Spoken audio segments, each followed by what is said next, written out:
Can't even buy a car, my brother laughed. A helicopter touched down on the lawn. My ride's here, I told him. MOM passed out, full story plus updates. For years, my family dismissed me as the struggling one, the black sheep chasing impractical dreams. But today, that carefully constructed illusion was about to shatter in the most spectacular, jaw-dropping way possible. They had no idea the helicopter landing on their front lawn was just the opening act. Before we dive into the delicious details, if you've ever felt misunderstood or underestimated by your own family, hit that like button and subscribe. Trust me, you won't want to miss a single second of what happens next. Growing up, being Allison, the middle child, felt like being the odd one out. My older brother, James, now 40, was the golden boy. Ivy League, Fortune 500 exec, corner office, Hamptons vacation home, he ticked every box on my parents' checklist for success.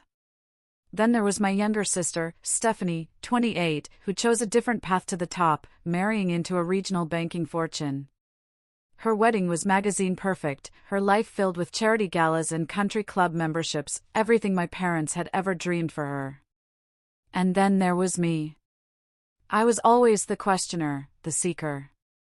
While James was calculating and traditional, and Stephanie was socially savvy, I just didn't fit. My parents genuinely tried to treat us equally, but our values were just fundamentally different. In high school, while my siblings were busy with student government and homecoming courts, I was quietly building my first small business, designing websites for local shops. They saw it as a cute little hobby, something I'd outgrow. So, imagine their shock and disappointment when I announced I was skipping college to become a full-time entrepreneur.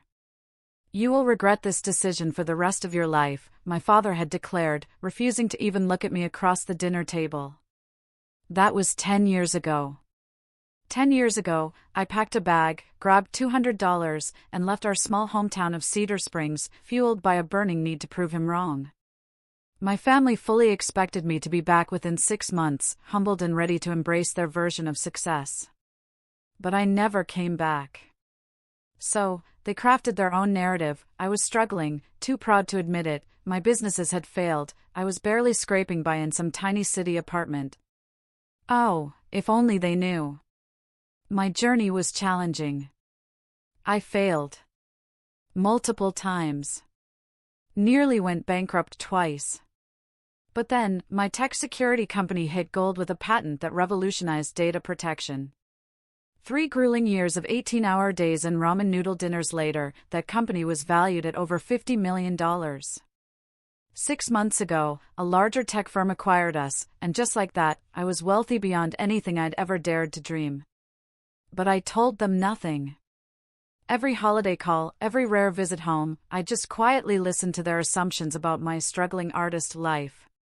When James would ask if I needed help with rent, or Stephanie would offer me her old designer clothes, I'd just smile, thank them, and deftly change the subject. It was easier, honestly. Easier than trying to explain that I chose to live modestly, that experiences meant more to me than possessions, that while they were buying mansions, I was quietly funding schools in developing countries. They wouldn't have understood. Then, 3 weeks ago, the call came. Mom had fallen, broken her hip, and Dad's early-stage dementia was progressing fast. They needed more care than their retirement savings could ever cover. James, naturally, called a family meeting to divvy up responsibilities and, of course, the financial burden. His voice, laden with that familiar, thinly veiled judgment, asked if I could manage to come home and contribute whatever I could. My stomach churned with anxiety as my commercial flight prepared to land near Cedar Springs. For years, I'd built a protective emotional wall, finding friendships and a life with people who valued my character, not my perceived status. But family has this uncanny ability to shrink even the most accomplished adult back to their childhood self. Would this be the moment I finally pulled back the curtain on my success? Or would I keep shielding myself from the inevitable shock, the awkward recalibration, the endless questions about why I'd kept such a massive secret? As the plane touched down, I was still completely undecided. My parents needed help, and I'd already quietly arranged for the best care imaginable. But my siblings had no clue, and that meeting promised to be another masterclass in their condescension. My hand instinctively tightened around my deliberately average handbag. I was stepping back into the complicated, tangled web of their expectations. The morning of my flight, I stood in my downtown loft, staring into my closet. I chose the most understated clothes I owned: faded jeans, a simple sweater with a tiny hole, worn-out sneakers. My assistant, Margot, watched me, bewildered, as I stuffed these modest outfits into an old duffel bag instead of my usual designer luggage. "You're worth $50 million, she stated, holding my itinerary folder, and you're dressed like a college student going home for the weekend. And a commercial flight instead of the company jet?" I just shrugged, tucking my hair into a simple ponytail. "Because this," I told her, "is exactly how they expect me to arrive. They have a very specific image of who I am, and I'm just not ready to disrupt that, yet." On the plane, I thought about why I'd kept up this charade for so long. It was complicated. Part of me loved the freedom of being underestimated. In business, it was a superpower. People who dismissed me often revealed too much, giving me the upper hand. With my family, their low expectations meant I never had to justify my choices or defend my unconventional success. But there was a deeper, darker reason, one I rarely admitted even to myself: their judgment had wounded me deeply. Leaving home, their dismissal of my dreams had cut to the bone. Every patronizing comment about my entrepreneurial phase, every suggestion I should settle down like Stephanie or get a real job like James, had built a formidable wall around my true self. "Your problem, Allison," James had lectured during our last family Christmas 5 years ago, "is you've always been impractical. Some people are meant to lead and innovate. Others are meant to follow. There's no shame in accepting your limitations." I remembered stepping outside that night, pretending to take a call, just to hide my tears and compose myself. The bitter irony? Earlier that day, I'd closed a deal that expanded my company internationally.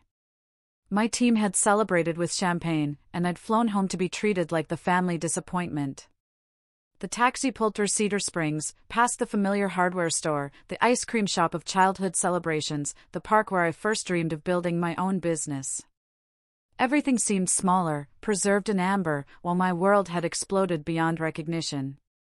A mix of nostalgia and apprehension hit me as we approached my childhood home. The white colonial, the maple tree I used to climb, Mom's garden, untouched.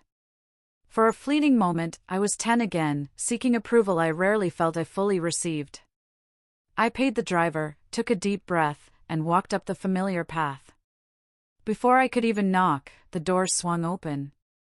James, in his perfect cashmere and pressed slacks, stood there, checking his expensive watch. "Finally," he greeted, "we expected you hours ago. Did your flight get delayed, or did you have to take the bus from the airport?" His eyes swept over my deliberately casual outfit, a small, satisfied smirk playing on his lips. "Good to see you too, James," I replied, giving him a stiff, brief hug. The flight was fine. "How are Mom and Dad?" "As well as can be expected," he said, taking my worn duffel bag. A mix of pity and superiority crossed his face as he noted its condition. "I've been here since yesterday, setting everything up. Stephanie and Andrew arrive tomorrow. You're in your old room, of course. Nothing's changed there." As I followed him inside, he continued, "You know, if you need any help with expenses while you're here, just let me know. I know taking time off must be difficult for you financially." There it was. The first of countless subtle jabs. I could have told him my schedule was handled by my executive team, that money was literally the least of my concerns. But I just nodded, thanked him politely, and settled into the role they'd so conveniently assigned me. Dad was dozing in his recliner, thinner, grayer. Mom was in the kitchen, her movements slow from surgery, but her eyes bright with genuine pleasure. "Allison, sweetheart," she cried, pulling me into a hug. "You look..." She paused, searching for something positive about my intentionally understated appearance. "Healthy. Are you eating enough on your budget?" You know, you can always call if you need help with groceries. I'm fine, Mom, I assured her, helping her to a chair. Tell me about your recovery.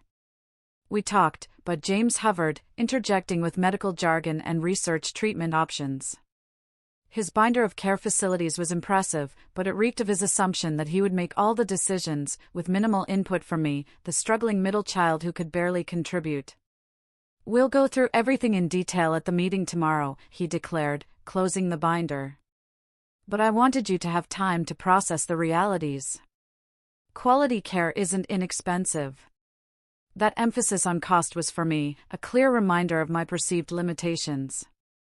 I just nodded, thoughtfully.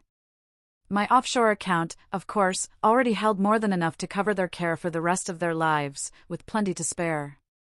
But tonight wasn't the time for revelations. I needed to see the full extent of their assumptions first. That evening, Mom insisted on cooking, despite her limited mobility. I offered to take over, but James had already arranged for a meal delivery. His unspoken message, my cooking wouldn't be proper enough. The spread was, I'll admit, impressive. Roasted chicken, garlic mashed potatoes, artisan bread. This must have cost a fortune, James. Mom exclaimed. You're always so generous. It's nothing, Mom, he replied, with practiced modesty. The firm had an excellent quarter. Besides, we should enjoy these family moments while we can. Just as we were setting the table, the doorbell rang. Stephanie burst in with her usual dramatic flair, husband Andrew trailing behind, laden with designer shopping bags. My sister, perfectly coiffed, cashmere-clad, looked like she'd stepped off a magazine cover. We're here, she announced, embracing Mom. And we brought gifts. She handed out packages, expensive scotch for Dad, a silk scarf for Mom, a leather portfolio for James. Then she turned to me, her smile faltering slightly. And for you, Allison? I thought you could use this. She presented a small bag, a gift card to a mid-range clothing store. I noticed last time your wardrobe could use some refreshing, she explained, with what she probably thought was sisterly concern. This should help you get a few professional pieces for job interviews. My cheeks burned. Thank you, I said, pocketing the card, ignoring the stinging implication I needed help finding employment. How thoughtful. Well, we all want to see you succeed, she chirped, patting my arm patronizingly. Speaking of success, Andrew just made partner. We're celebrating by renovating the kitchen. Italian marble everywhere. Dinner conversation was a symphony of their achievements, James' promotion, Stephanie's successful gala, Andrew's golf tournament win. When the spotlight reluctantly turned to me, it was always with gentle concern. And what about you, Allison? Stephanie asked, refilling her wine glass. Any exciting developments in your, what is it you do again? Web design? Something like that, I replied vaguely, loading up on more potatoes. Small business solutions. Still freelancing then? James cut in. I know a few people who might need basic websites. Nothing major, but it could provide some steady income. More reliable than gig work. I appreciate that, I said, swallowing my pride, and the urge to mention that my gig work was recently valued at $50 million.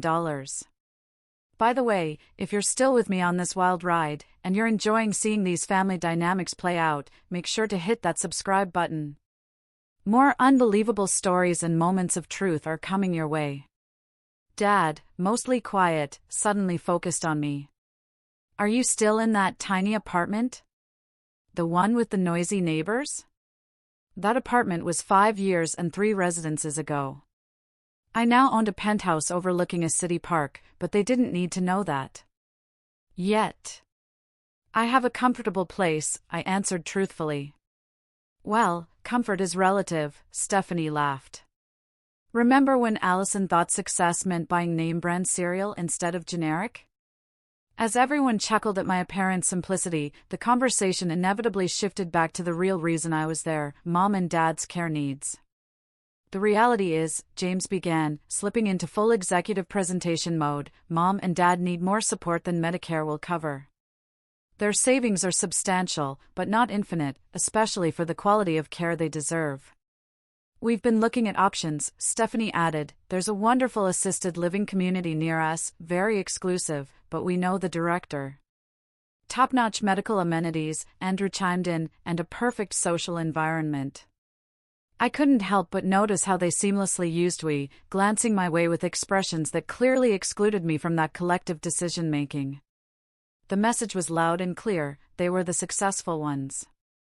They would handle the big decisions. I was just expected to contribute what little I could, and be grateful for their generosity in not demanding more. Of course, these premium facilities come with premium costs, James continued, looking directly at me. But Stephanie and I have discussed how we will handle the financial arrangements. We want to be fair about the contributions, Stephanie added, her voice dripping with false sweetness. Everyone should contribute according to their means. Which means we don't expect you to match our contributions, James clarified, as if granting me a huge favor. Whatever you can manage will be appreciated, even a token amount. My cheeks burned with a potent mix of anger and humiliation. Not because I couldn't contribute, I absolutely could. But because they had so completely written me off without ever asking about my actual life.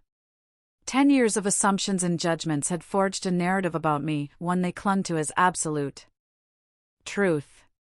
You've always had so much potential, Allison, Mom sighed, patting my hand. I still don't understand why you never finished that business degree. You could have been so successful, like your brother.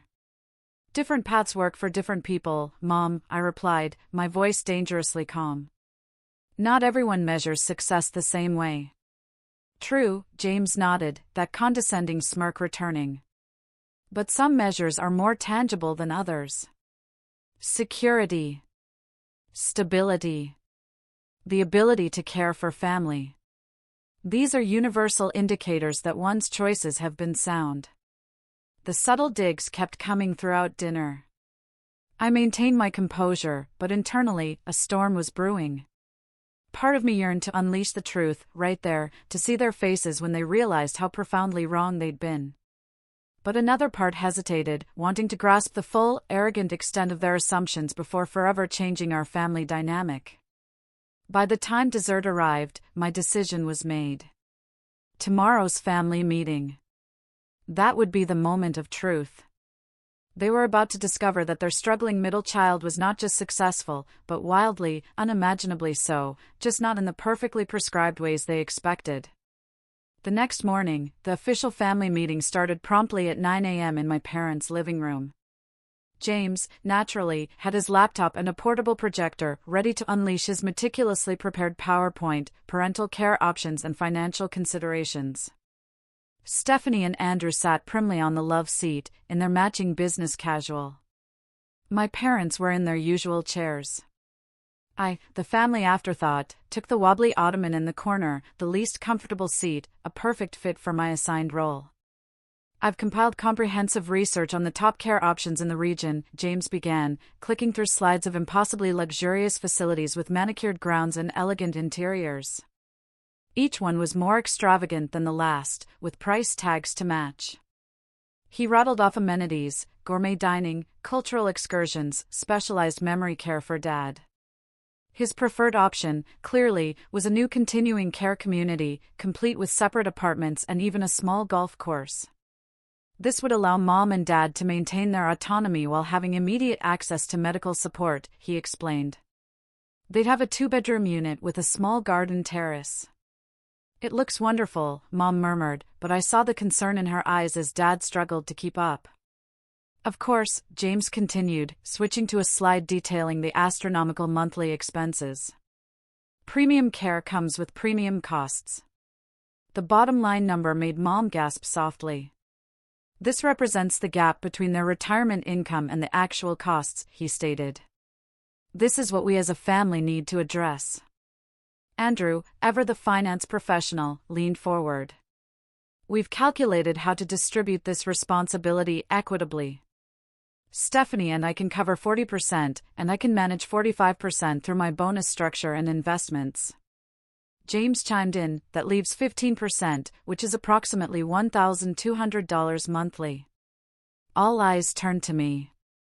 The unspoken question hung heavy in the air. Could Allison even afford that paltry sum? I stayed silent, morbidly curious to see how they'd frame their assumptions about my finances.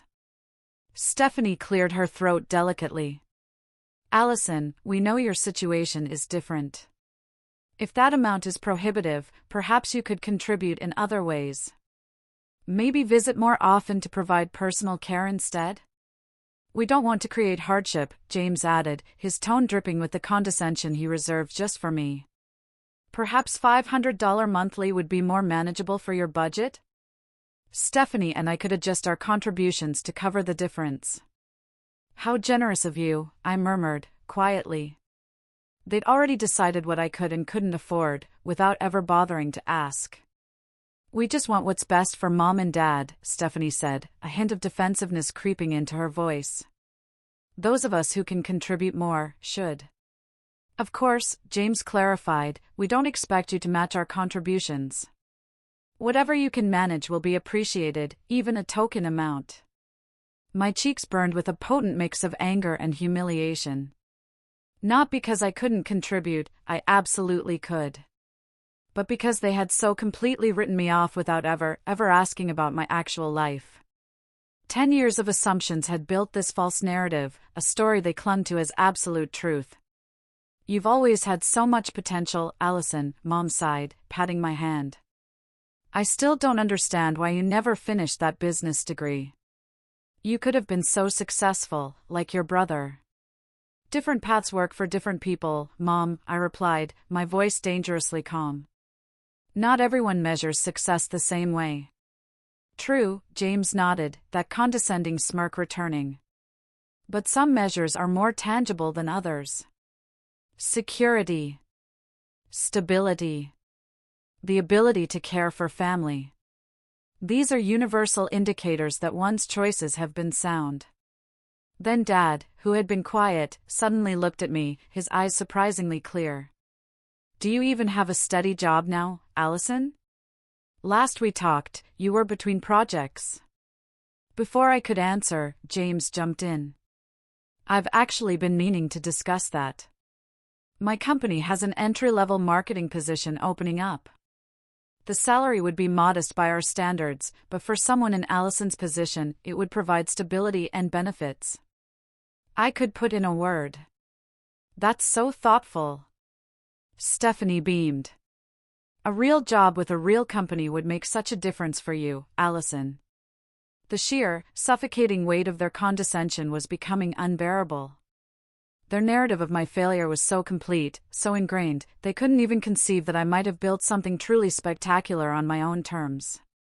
I appreciate the thought, I said, my voice carefully neutral, but I'm comfortable with my current professional situation. James exchanged a knowing look with Stephanie. Being comfortable and being secure are different things, Allison. At some point, you need to think practically.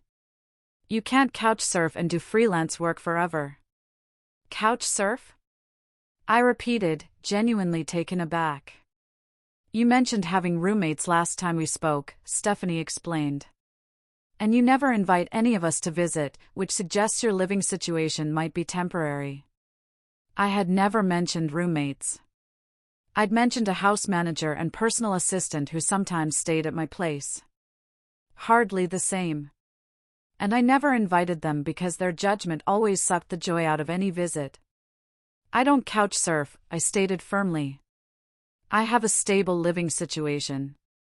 But not stable enough to afford reliable transportation, right? James pressed, pushing his advantage. I noticed you took a taxi from the airport instead of driving yourself. Do you even own a car these days? The conversation had veered so wildly into absurd territory, so utterly divorced from reality, I almost laughed. Instead, I simply said, I have transportation arrangements that work for me. Allison has always been our free spirit, Mom interjected, trying to smooth things over. Not everyone needs material success to be happy. That's a convenient philosophy, James muttered, just loud enough for everyone to hear, when material success seems out of reach. That was it. The absolute, undeniable tipping point. 10 years of condescension, dismissal, and judgment crystallized into a single, blinding moment of clarity. They were never going to see me, truly see me, unless I forced them to confront their delusions. Let's get back to the main issue, Andrew suggested, completely oblivious. Can you manage the $500 per month, Allison? It's important we finalize the numbers today. I need to make a quick call first, I said, pulling out my phone. It'll just take a minute. Now is not really the time for personal calls, Allison, James snapped, irritation finally breaking through his composed facade. We're in the middle of important family business. I ignored him, dialing Margot. Hey, it's me. Is everything set for today? I paused, listening to her confirmation. Perfect. Go ahead with the arrival in 15 minutes. Yes, the front lawn is big enough. Thanks. I ended the call and turned back to my utterly confused family. Sorry about that. Just confirming my transportation. Did you arrange for another taxi? We're not finished here. James demanded, his annoyance growing. Not exactly a taxi, I replied, a small smile playing on my lips as I settled back onto the ottoman. Now, about those care options. I actually have another facility to suggest. It opened last year, about 20 minutes from here. It has an exceptional memory care program and has been recognized nationally for its innovative approach. James scoffed, dismissively. I researched every quality facility within 50 miles. If it were worth considering, it would be in my presentation. This one is quite exclusive, I continued calmly. They only accept private clients through their foundation. No public listings. And how, exactly, would you know about an exclusive, unlisted care facility? Stephanie asked, a laugh bubbling up. I simply smiled. I know because I funded it. The Westbrook Senior Health Foundation? That's my project. A stunned, disbelieving silence fell over the room. James recovered first. What do you mean, your project? You can't possibly be suggesting you have the resources to fund a healthcare facility. That's exactly what I'm suggesting, I replied. This is ridiculous, he scoffed. Next, you'll tell us you own a yacht and a private island. No island, I said, my smile widening. Not yet, anyway. Allison, if this is your idea of a joke, it's not funny. Stephanie snapped. We're trying to have a serious discussion about our parents' future. I assure you, I am being completely serious, I replied, my voice cutting through their disbelief. James laughed derisively. The same sister who can't even afford a car suddenly owns a healthcare foundation? Makes perfect sense. And then, as if on cue, a distinct, powerful thrumming sound began to cut through the air, growing louder by the second. The helicopter blades. My family's conversation halted, the noise impossible to ignore. What on earth? Mom exclaimed, moving towards the window. Outside, a sleek, black helicopter was descending onto their spacious front lawn. The downwash from its rotors bent the grass, shaking the maple tree, a whirlwind of manufactured chaos. Are they allowed to do that? Stephanie asked, alarmed. Should we call someone? I calmly gathered my things and stood up. No need to call anyone. That would be for me. 5 pairs of eyes snapped to me, wide with utter confusion.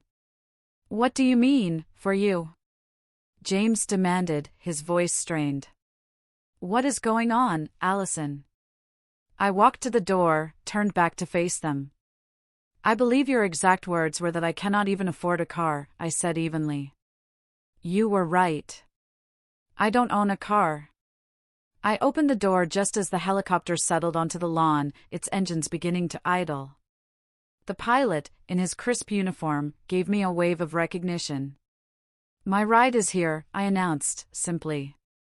My mother's face went white. She slowly, dramatically, sank onto the couch in a dead faint. My father stood frozen, mouth agape. Stephanie clutched Andrew's arm so tightly her knuckles were white, while James looked like someone had just told him the earth was flat. Before stepping out, I turned back one last time. "When Mom wakes up, tell her I'll be back in an hour. I think we should continue this conversation at my new place. The helicopter can take all of us." As the helicopter lifted off, carrying me away, I glanced back at my family still frozen in the doorway. Their faces were a masterpiece of shock, confusion, and utter disbelief. The pilot handed me a headset, blocking out the roar, and I finally sank into the leather seat, letting out a breath I hadn't realized I was holding. "Everything all right, Miss Parker?" Rick, the pilot, asked. "You seem tense." "Just family drama, Rick," I replied, a tired smile playing on my lips as my childhood home became a tiny speck below us. "You know how it goes." "Yes, ma'am." "Should I circle around a few times to give them something to talk about?" he quipped, a hint of humor in his voice. I laughed, feeling a wave of tension finally dissipate. "Tempting, but let's head directly to the estate. We'll be bringing them all back with us shortly." The helicopter banked gently, heading towards the wooded hills outside town where my newly purchased estate lay. I'd bought the 30-acre property 6 months ago, intending to establish a regional office closer to my roots. It was a sprawling, renovated historic mansion with 10 bedrooms, modern amenities discreetly woven into its classic architecture. Gardens, a small lake, and a brand-new helipad. Extravagant? Absolutely. But it was also a long-term investment, a way to reconnect with my hometown, but on my terms. As we landed, I saw Margot waiting, tablet in hand, ready for a briefing. She'd been with me since the early days of my company, one of the few who knew both my professional and personal worlds intimately. "How did the grand reveal go?" she asked, handing me a bottle of water. "About as expected," I replied. My mother fainted. The rest looked like they'd seen a ghost. "We're bringing them here in about an hour, so please make sure everything's ready." "Already done," she assured me. "Chef Thomas has prepared lunch, the West Wing guest rooms are set in case they stay over, and I've assembled the family portfolio you requested." That portfolio contained every single document proving the extensive care arrangements I'd already quietly put in place for my parents, the foundation, the trust fund covering all their medical needs, the legal framework ensuring the best care, no matter what. "Thank you, Margot. What would I do without you?" "Probably buy another tech company out of boredom," she quipped. Speaking of which, the Tokyo team sent over the proposal for the new security protocol. They need your feedback by tomorrow. "I'll review it tonight," I promised. But family comes first today. Complicated as that may be. An hour later, Rick radioed that he was approaching my parents' house. I took a deep breath. Part of me regretted the dramatic helicopter entrance, but after years of dismissal, perhaps a dramatic gesture was the only way to pierce through their thick wall of perception. When the helicopter returned, my entire family was aboard, their expressions still utterly stunned. Mom clutched her purse like a shield. Dad gazed out the window in wide-eyed wonder. My siblings maintained a shocked silence that was completely out of character. Only Andrew seemed to have recovered somewhat, his banker's mind already calculating the value of everything he was seeing. As we landed and they disembarked, the full impact of the estate came into view. Stephanie's mouth literally dropped open. James blinked rapidly, as if trying to wake from a dream. "Welcome to my home," I said simply, leading them towards the main entrance where Margot waited with a professional smile. This is yours?" Mom finally managed to stammer as we entered the soaring foyer with its grand staircase and crystal chandelier. "Yes, Mom. I purchased it 6 months ago when I decided to establish a regional office nearby." "Regional office of what?" James demanded, finally finding his voice. I led them into the main living room, where floor-to-ceiling windows overlooked the sprawling gardens and tranquil lake. Of Parker's Security Solutions, I said, gesturing for them to sit on the plush sofas around a marble coffee table. My company. Your company? He repeated, flatly. Since when do you have a company? And how could you possibly afford all this? I founded PSS 8 years ago, I explained, calmly. We specialize in cybersecurity solutions for small to mid-sized businesses. 6 months ago, we were acquired by Nexus Technologies for just over $50 million. I retained leadership of the division and significant equity in the parent company. The silence that followed was deafening. Stephanie looked like she might follow Mom's example and faint. James had gone pale beneath his tan. $50 million? My father repeated slowly, his eyes fixed on me. My Allison? Yes, Dad, I said gently, moving to sit beside him. Your Allison. But you never said anything, my mother stammered. All these years, we thought. You thought I was struggling, I finished for her. I know. And I never corrected that assumption. Why would you let us believe you were barely getting by? Stephanie demanded, finally finding her voice. Do you know how worried we were about you? I raised an eyebrow.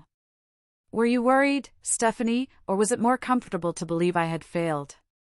You gave me a gift card for job interview clothes yesterday. She actually had the grace to blush. I was trying to help. No, I said firmly. You were trying to reinforce the narrative that made sense to you, that the sister who chose a different path must necessarily be struggling. It never occurred to any of you that I might succeed on my own terms.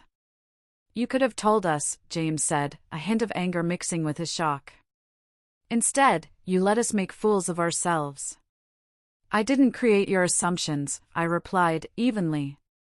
You did that all on your own.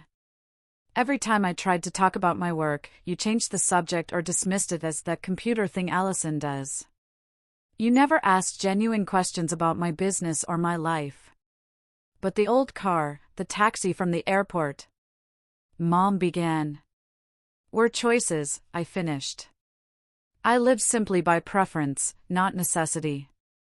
I drive a 10-year-old car, when I drive at all, because I prefer it.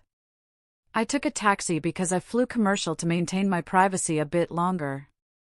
None of that means I can't afford better. It means material displays are not how I measure success. Andrew, ever practical, spoke up for the first time. So that care facility you mentioned, the Westbrook Foundation, that really is yours? I nodded, gesturing to Margot, who brought over the family portfolio. Yes. After my first major round of funding 3 years ago, I established the foundation. It operates an innovative care community specializing in memory support and holistic elder care. And I've already arranged for Mom and Dad to have a place there, whenever they need it. I opened the portfolio, showing them the documents, the trust established in their names, the comprehensive healthcare provisions, the legal framework protecting their future, regardless of any family disagreements. You did all this without telling us? James asked, his voice a complex mix of awe and residual anger. I did all this because I love them, I corrected. And yes, without telling you. Because I knew what would happen. You would question my decisions, question whether I was worthy of having a say in our parents' care. Today's meeting confirmed exactly that. My mother wiped away tears. We never meant to make you feel that way, Allison. Perhaps not intentionally, I acknowledged. But every gift card for basic necessities, every offer of an entry-level job at James' company, every condescending remark about my potential sent the same message, that you believed I had failed and needed rescue. We were trying to help. Stephanie insisted. Were you, I asked, my voice piercing, or were you trying to validate your own choices by casting mine as the cautionary tale? The family screw-up who couldn't succeed without following your prescribed path? My words hung in the air, uncomfortable but undeniably true. For the first time, my siblings seemed to be genuinely reflecting on their behavior, not just defending it. My father reached over and took my hand, his eyes clearer than they'd been all weekend. I always knew you were special, Allison. Different, yes, but special. I just didn't understand what you were building. Thank you, Dad, I said softly, squeezing his hand. That means a lot. Margot discreetly signaled lunch was ready. As we settled around the dining table, set with fine china and fresh flowers, the initial shock began to give way to genuine curiosity. Mom wanted to know about my city home. Stephanie asked about my travels. Even James started asking substantive questions about how I'd built my company. For the first time in years, they were truly seeing me, not as the failing middle child, but as a successful woman who had created something significant on her own terms. The helicopter had grabbed their attention, but it was this moment of honest interest that felt like the true revelation. After lunch, I took my family on a tour of the estate. The main house, guest cottages, a newly constructed office building, the sheer scale of it slowly began to sink in. As we walked the sprawling grounds, the initial tension started to dissolve, replaced by a complex blend of lingering embarrassment from my siblings, quiet pride from my parents, and a profound sense of relief for me. Finally, I was being authentic with my own family. We settled onto patio furniture in the garden, overlooking the lake, for coffee. The questions now flowed more naturally, genuine curiosity replacing the judgment. When did you know your company would be successful? My father asked, his eyes surprisingly clear and focused. Despite his cognitive challenges, his interest in my work seemed to ground him. There wasn't a single aha moment, I explained. We nearly went bankrupt twice in the first 3 years. I lived in a studio apartment with a leaking ceiling, worked 18-hour days. But in the 3rd year, we patented a security protocol that changed everything. Why didn't you ask for help during those hard times? My mother wondered, her voice soft. We would have helped you. With conditions, I replied gently. Every offer of help came with the expectation that I'd admit my path was a mistake. I needed to prove to myself that it wasn't. James, who had been uncharacteristically quiet, finally spoke up, his voice low. I owe you an apology, Allison. I made assumptions about your choices that said more about my own insecurities than your capabilities. His admission startled me. My brother rarely admitted being wrong about anything. What do you mean, your insecurities? I asked. He sighed, setting down his coffee cup. I followed the path expected of me, Ivy League, corporate ladder, country club membership. I did everything right according to our family's definition of success. He paused, gazing out at the lake. And I hate at least 60% of my daily life. James, my mother exclaimed, shocked. You never said anything.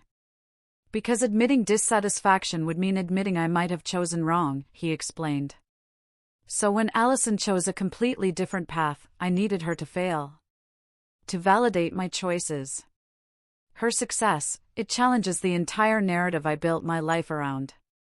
His brutal honesty created an opening for Stephanie, who had been fidgeting with her wedding ring. I feel the same way, she admitted quietly. My life looks perfect on Instagram, but Andrew and I have been in couples counseling for the past year. All those charity galas and country club events, they feel so empty sometimes. Andrew nodded in agreement, taking her hand. We've been reassessing what really matters to us. The big house, the social status, they came with costs we didn't anticipate. This unexpected vulnerability from my siblings was deeply, profoundly moving. For years, I'd imagined them perfectly content, judging me from a position of smug superiority. The raw truth that they too harbored doubts and regrets cracked open a new possibility for authentic connection. Why did you keep your success secret for so long? My father asked, were you punishing us for not believing in you? The question stung with its accuracy. Part of me had relished the fantasy of a dramatic revelation, forcing them to see how wrong they'd been. But the reality of their shock and hurt was less satisfying than I'd imagined. Initially, I kept quiet because I wasn't sure the success would last, I admitted. Later, it became a habit, a form of protection. And yes, maybe there was an element of wanting to prove everyone wrong in a dramatic way. That was petty of me, and I regret it now. The helicopter entrance was a bit extra, Stephanie said with a small smile, using her favorite slang. I laughed, acknowledging the truth. Not my most mature moment, I concede. But after James's comment about not even affording a car, something in me just snapped. I deserved that, he admitted, though he added, Mom fainting was concerning. I was overwhelmed. Mom defended herself. Finding out your daughter is a millionaire tends to come as a shock. Multimillionaire, Andrew corrected automatically, then looked embarrassed when we all turned to him. Sorry, banker habit. The conversation naturally shifted back to my parents' care, but this time, I was a full and equal participant. I explained the Westbrook Foundation's holistic approach to elder care, especially for dementia patients like my father. It was a community of small, home-like residences, personalized care plans, an emphasis on dignity and independence, a stark contrast to the institutional models James had researched. The foundation has already established a trust to cover all expenses, I explained, addressing the financial concerns that had consumed the earlier meeting. But this isn't about me taking control. It's about all of us finding the best solution, together, as equals. Equals, James repeated thoughtfully. That's going to take some adjustment in my thinking. Mine too, I acknowledged. I've been defining myself in opposition to all of you for so long, I'm not sure I know how to be just a sister and daughter without that edge of resentment. As the afternoon unfolded, we began rebuilding our family dynamic on this fragile new foundation of honesty. It was awkward at times, old habits reasserting themselves, but the willingness to try was palpable. My parents watched their adult children with a mixture of concern and hope, occasionally chiming in with childhood memories that highlighted forgotten moments of connection. When evening approached, I invited everyone to stay in the guest rooms, an offer they accepted with varying degrees of enthusiasm. Stephanie was thrilled to experience the luxury. James seemed relieved not to have to process everything on a drive back to the city. My parents were simply overjoyed to have all their children under one roof, a rare occurrence. Over dinner, prepared by my personal chef, we continued to bridge the years of misunderstanding. There were still difficult moments, Stephanie's hurt at being excluded from my real life, James' lingering defensiveness about his career, my parents' regret over not fully supporting my entrepreneurial path. But there were also moments of genuine connection, even laughter, as we shared stories from our separate, complicated lives. So, you really flew to Tokyo for a day just to meet with investors? Stephanie asked, incredulously. I can't imagine having that kind of freedom. It wasn't as glamorous as it sounds, I assured her. I was so jet-lagged, I put salt in my coffee instead of sugar and nearly fell asleep during the presentation. Still, she sighed, your life sounds exciting. Parts of it are, I acknowledged. Other parts are ordinary, and sometimes, lonely.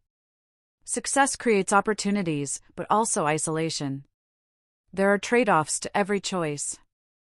I think that's what I'm finally starting to understand, James said thoughtfully. There's no perfect path that guarantees happiness. We all just do our best with the choices we make. As we finished dessert in the living room, a profound realization settled over me. The hierarchies and judgments that had defined our relationships for so long weren't entirely gone, but they had been fundamentally disrupted. In their place was something tentative, but promising, a more authentic connection based on who we really were, not who we pretended to be. When Mom accidentally knocked over her coffee cup, staining the expensive carpet, her immediate distress showed how much she still saw herself as a visitor in my world, not family. Oh, I'm so sorry, she gasped. That rug probably costs more than our car. It's just a rug, Mom, I said gently. Things can be replaced. This conversation, this honest connection we're building, that's what matters. Later, as everyone retired for the night, I stood on the terrace, gazing at the moonlight reflecting on the lake. James joined me, offering a glass of whiskey from my collection. You've done well for yourself, little sister, he said, with genuine admiration. Not just the money, and all this, he gestured at the estate, but building something meaningful on your own terms. That takes courage. I'm not sure I have it. It's never too late to make changes, I told him. If you hate 40% of your life, that's actually not terrible odds, but you could aim higher. He laughed softly. Always the optimist. Some things never change. Some things shouldn't, I agreed, clinking my glass against his in a quiet toast to new beginnings. The next morning, sunshine streamed through the breakfast room as my family gathered around the table. Chef Thomas had outdone himself.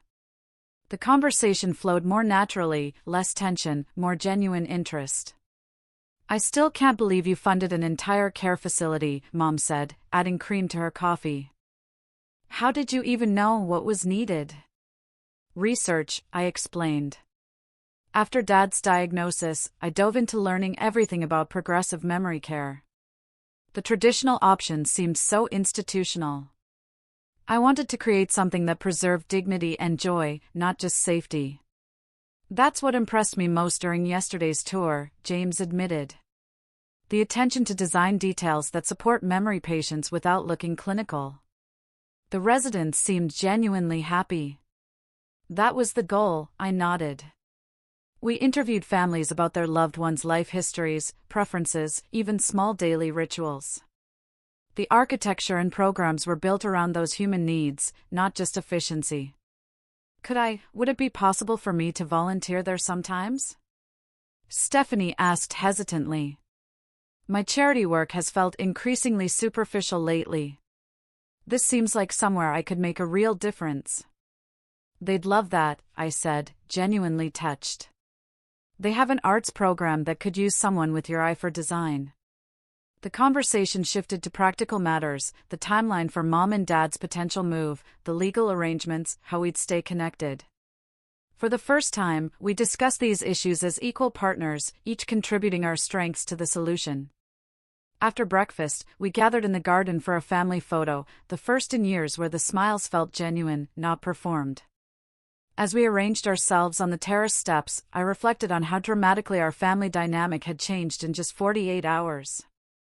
Before you head home, there's something I want to share with all of you, I said once we were back in the living room. My success has been incredibly meaningful professionally, but it's come with personal costs I'm only now beginning to address. What do you mean, dear? My mother asked, concerned. I've spent 10 years defining myself in opposition to this family, I explained. Working to prove you wrong became such a driving force that I sometimes lost sight of what I actually wanted for myself beyond that validation. Building walls to protect myself from judgment also kept me isolated from genuine connection. I think we all played a part in that dynamic, my father said with unexpected clarity. Family systems are complicated. Everyone contributes to the patterns.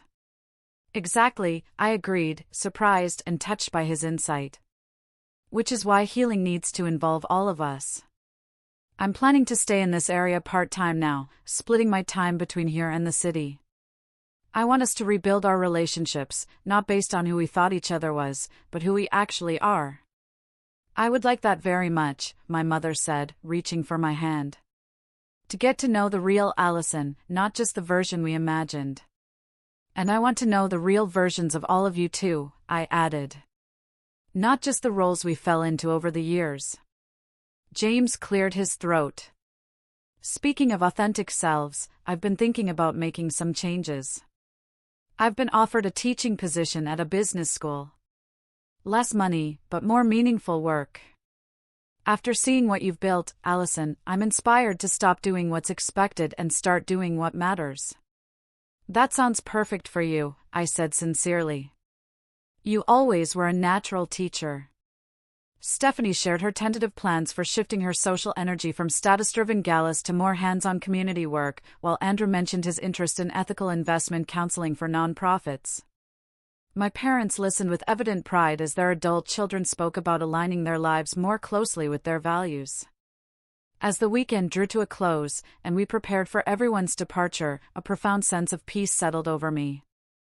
The helicopter, once a symbol of my dramatic reveal, was now just a convenient way to take my parents home.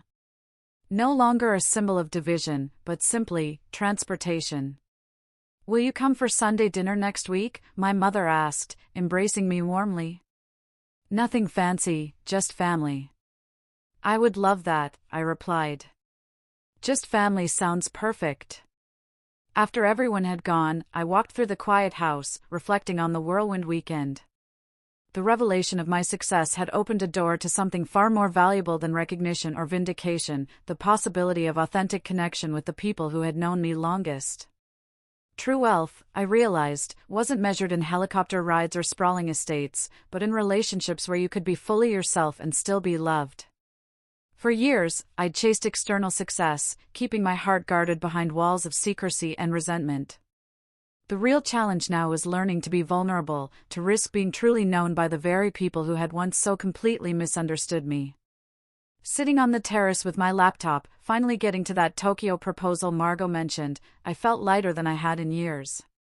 The complicated family dynamics weren't magically resolved overnight. There would undoubtedly be setbacks, old patterns reasserting themselves. But a fundamental shift had occurred, creating space for new possibilities in our relationships. The sun was setting over the lake, painting the water in hues of gold. In that moment, I felt immense gratitude. Not just for the material success that had allowed me to make such a dramatic entrance, but for the courage to finally be authentic with the people who mattered most. That, I knew, was the true victory. Far more meaningful than simply proving anyone wrong. Now, I'm genuinely curious, how many of you out there have had similar experiences with your own families? Have you ever been underestimated, dismissed, or felt the need to prove yourself to the people you love? Drop a comment below and share your story. I really want to hear it. And if this resonated with you, please hit that like and subscribe button. Don't forget to share this video with someone who might need to hear that success comes in many beautiful, unexpected forms. Thank you for listening, and remember, true wealth lies in authentic connections, not just material possessions.